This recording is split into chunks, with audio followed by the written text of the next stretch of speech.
এর কথা বলি তাহলে আমার এই নিয়ে অভিযোগ নেই যে জন্মের পরেই আমাকে মা বাবার থেকে দূরে চলে যেতে হলো। আমার এই নিয়েও অভিযোগ নেই যে একজন মামা যিনি ভাগ্নের জন্য নিজের প্রাণও ত্যাগ করতে পারেন, সেই মামাই আমার প্রাণ কেড়ে নেওয়ার জন্য প্রত্যেক সম্ভাব্য প্রচেষ্টা করলেন। এই নিয়ে অভিযোগ নেই যে মহাযোদ্ধা হওয়া সত্ত্বেও আমাকে সারথি হওয়ার চয়ন করতে হলো। বরং আমি কৃতজ্ঞ। মামা যতই আমার প্রাণ কেড়ে নেওয়ার চেষ্টা করুক, আমি নিজের আত্মরক্ষা করতে পেরেছি।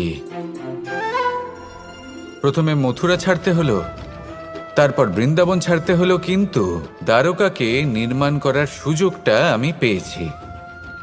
আমি কৃতজ্ঞ যে একজন সারথি হিসেবে ধর্মস্থাপনের এই রথ আমি এগিয়ে নিয়ে যেতে পেরেছি, এই সংসারকে গীতার জ্ঞান প্রদান করতে পেরেছি। দেখুন, জীবন সেই একই আছে, কিন্তু দৃষ্টিভঙ্গি কতটা গুরুত্বপূর্ণ।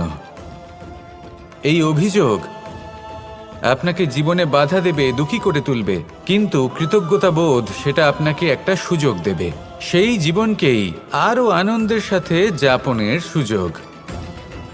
এই সুযোগে সদ্ব্যবহার করুন আর আমার সাথে ভালোবেসে বলুন, রাধা রাধা। পরিচয়।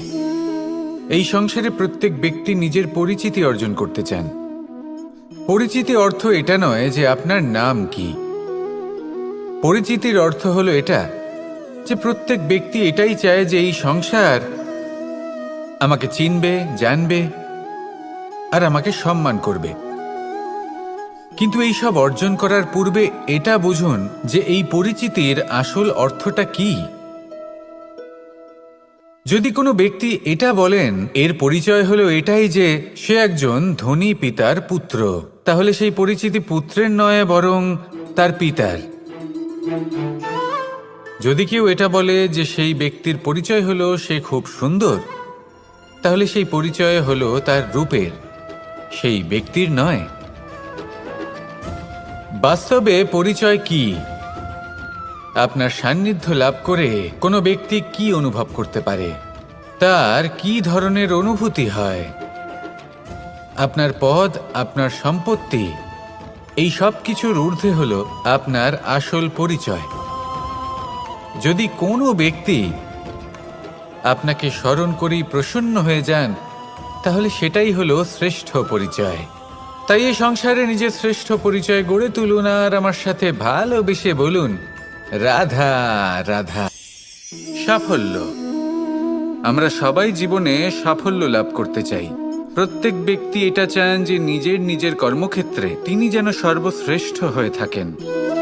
এবার আমাদের মধ্যে কেউ এটা মানুক বা না মানুক, আমরা সবাই এটা জানি। কোথাও না কোথাও নিজেদের মনে মনে আমরা এটা জানি যে আমরা সম্পূর্ণ নই, আর আমরা সবাই পূর্ণতা লাভ করতে চেষ্টা করি। এবার পূর্ণতা প্রাপ্তির এই যাত্রায় সাফল্য কিভাবে লাভ করা সম্ভব? কেউ বলবে নিরন্তর পরিশ্রম করতে থাকো, দৃঢ় নিষ্ঠার সাথে অগ্রসর হও, সাফল্য অবশ্যই লাভ করবে। হ্যাঁ, এটা সত্যি কথা, কিন্তু এই সব কিছু করার আগে একটা সিঁড়ি আছে, একটা শিক্ষা আছে যা জীবনযাপনের অংশ করে তোলা গুরুত্বপূর্ণ। আর সেটা হলো আপনার এটা বোঝা উচিত যে আপনি ঠিক কি ভুল করেন যার জন্য আপনি সাফল্য পর্যন্ত পৌঁছতেই পারেন না। আর এটা বোঝা প্রয়োজনীয় যে কিভাবে এই ভুল শুধরে নেওয়া সম্ভব। নিজের অন্তরে সেই সাহস জাগিয়ে তুলুন যার দ্বারা আপনি নিজের ভুল স্বীকার করতে পারবেন। সেই ধৈর্য জাগ্রত করুন যাতে যতই কঠিন হোক না কেন আপনি নিজের ভুল শুধরে নিতে পারবেন। তার সাথে পরিশ্রমও করুন, দৃঢ় নিষ্ঠার সাথে সামনে এগিয়েও চলুন। সাফল্য অর্জন করতে খুব বেশি সময়ও লাগবে না। আসুন আমার সাথে ভালোবেসে বলুন, রাধা রাধা। মানুষের আরো একটি শত্রু হলো অহংকার।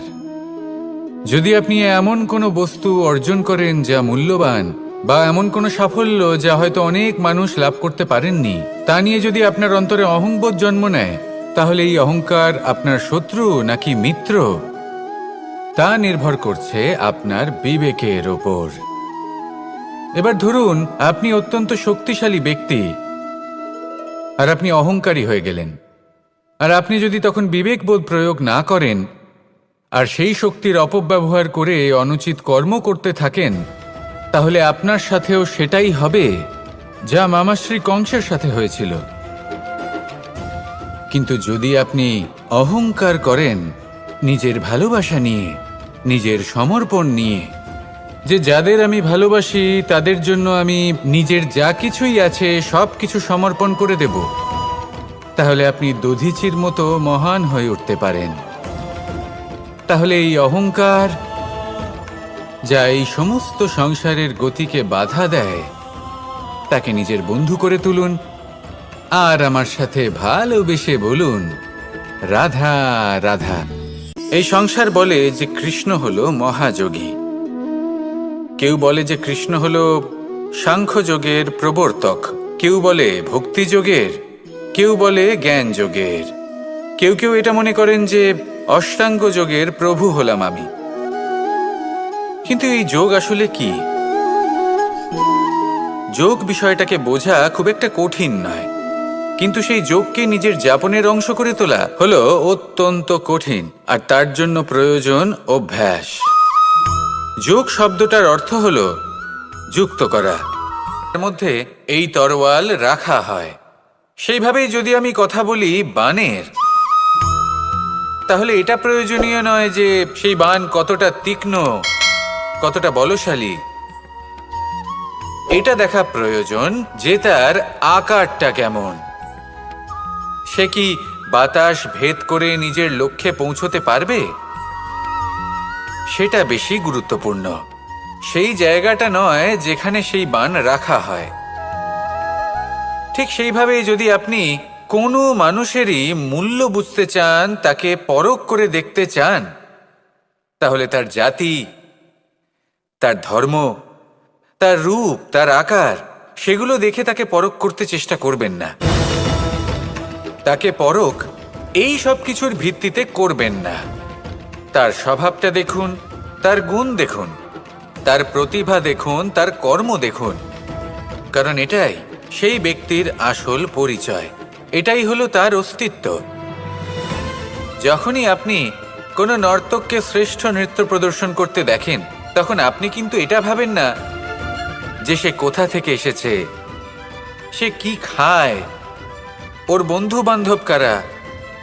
আপনি তার নৃত্য দেখেন, ওর শিল্প দেখেন, সেটারই প্রশংসা করেন, সেটাকেই সম্মান করেন।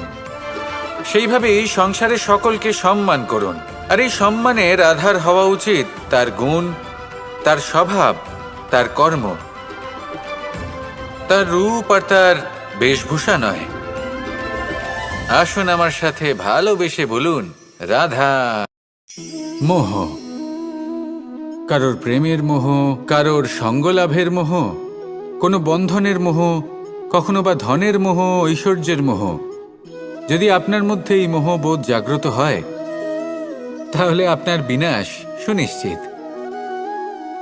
যেমন কোনো বিশেষ ব্যক্তির প্রতি যদি আপনার মনে মোহ জাগ্রত হয়ে যায়,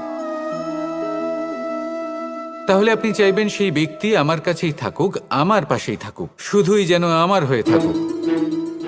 আর শুধু এই কারণেই কোথাও না কোথাও সেই ব্যক্তিকে আপনি তার প্রিয়জনের থেকে দূরে করে দিচ্ছেন। তারপর দুঃখ আসে, নিরাশা আসে, কারণ স্বাধীনতা সেই অনুভূতি যেটা সবার প্রিয়, আর সেই অনুভূতিটাই আপনি তার থেকে কেড়ে নিচ্ছেন। এভাবে এই মোহ নিশ্চিত রূপে আপনার শত্রু হয়ে যাবে। কিন্তু যদি আপনার মোহ থাকে নিজের মাতৃভূমির প্রতি, তার সম্মানের প্রতি, তাহলে আপনি একজন প্রবল রক্ষক হয়ে উঠবেন। যদি আপনার মোহ থাকে আপনার আত্মসম্মানের প্রতি, নীতির প্রতি, তাহলে এই মোহ কখনো আপনাকে অধর্মের পথে চালিত হতেই দেবে না। আর যদি আপনার মোহ থাকে নিজের আত্মার প্রতি, তাহলে কোনো দুরাত্মা এসে আপনার কোনো ক্ষতিই করতে পারবে না। তাহলে নিজের এই মোহকে নিজের মনের মধ্যে সংযত করে রাখুন, একে নিজের মিত্র করে তুলুন, আর আমার সাথে ভালোবেসে বলুন, রাধা রাধা। মনে সাফল্যের বদলে আমরা বিফলতা পাই। যতটা আশা করেছিলাম ততটা শ্রেষ্ঠ কর্ম করতে পারি না। কখনো বা আমরা ভুল করে ফেলি, কখনো আমরা অনুচিত কর্ম করে ফেলি, কখনো সংসার আমাদের বুঝতে পারে না। তার পরিণামস্বরূপ এই সংসার আমাদের নিন্দা করে, আমাদের উপেক্ষা করে, আমাদের বিষয়ে কটু কথা বলে, কখনো সামনাসামনি বা কখনো পেছনে। সংসার এমন একটা আচরণ করে যেন আমাদের সাথে কথা বলাটাই একটা বিশাল অপরাধ। এবার সেক্ষেত্রে কি করা উচিত? মনকে শান্ত করা উচিত। বেশিরভাগ ক্ষেত্রেই এমন সময় মানুষ এটা ভেবে বসে যে তার জীবনের কোনো মূল্যই নেই। তার মনে হয় যে সে এই সংসারে শুধু একটা বোঝার সমান। সে নিজেকে ঘৃণা করতে থাকে। ওর মনে হয় যে তার জীবন শূন্য। কিন্তু তা নয়। আপনি সোনার মুদ্রার মতো। যদি আপনার মধ্যে সেই গুণ থাকে, আপনি শ্রেষ্ঠ কর্ম করেন, আপনার মধ্যে সেই বিদ্যা থাকে, আপনি নিরন্তর প্রয়াস করেন, সৎকর্মের পথে এগোতে থাকেন, তাহলে আপনার নিজের যে মূল্য তৈরি হয় সেটা কোনো পরিস্থিতিতে কোনো ব্যক্তি আপনার থেকে কেড়ে নিতে পারবে না। শুধু নিজে ভেঙে পড়বেন না। এটা ভাবুন, যে সম্মান আপনি হারিয়েছেন সেটা আপনি কিভাবে ফিরে পেতে পারেন, তার জন্য কি করতে হবে। যে ধন আপনি হারিয়েছেন সেটা পেতে হবে কিভাবে, তার জন্য কি কি করতে হবে। শান্ত মনে সবটা ভেবে দেখুন, সিদ্ধান্ত নিন এবং অগ্রসর হন। আপনি এই সংসারের কাছে তেমনই হয়ে উঠবেন যেমন আপনার কর্ম হবে। যদি তা শ্রেষ্ঠ হয়, সবাই তাই ভাববে। আসুন আমার